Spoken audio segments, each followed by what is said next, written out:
बिस्मिल्लाहिर्रहमानिर्रहीम। अस्सलाम वालेकुम।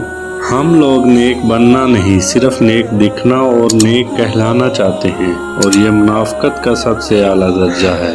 हमारे थाने रिश्वत का गढ़ है, मगर वहाँ लिखा होता है रिश्वत लेने वाला और देने वाला दोनों जहन्नमी हैं। हमारी कचहरी में 200 रुपए में गवाह मिल जाता है, मगर वहाँ लिखा होता है झूठी गवाही शिर्क के बाद सबसे बड़ा गुनाह है। हमारी अदालतों में इंसाफ नीलाम होता है, मगर वहाँ लिखा होता है लोगों के दरमियान हक के मुताबिक फैसला करो। हमारी दरसगाहें जहालत बेचती हैं, मगर वहाँ लिखा होता है इल्म हासिल करो माँ की गोद से लेके कब्र तक। हमारे अस्पताल मौत बांटते हैं, मगर वहाँ लिखा होता है और जिसने एक जिंदगी बचाई उसने गोया सारे इंसानों को बचाया।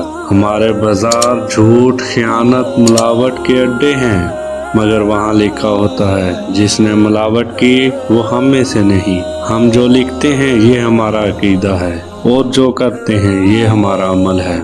जब अमल अकीदे के खिलाफ हो तो उसका नाम मुनाफिकत है। अल्लाह ताला हम सबको हिदायत दे, आमीन। सी मुस्लिम टीवी चैनल को सब्सक्राइब करें, वीडियो को लाइक करें और ज़्यादा से ज़्यादा शेयर करें।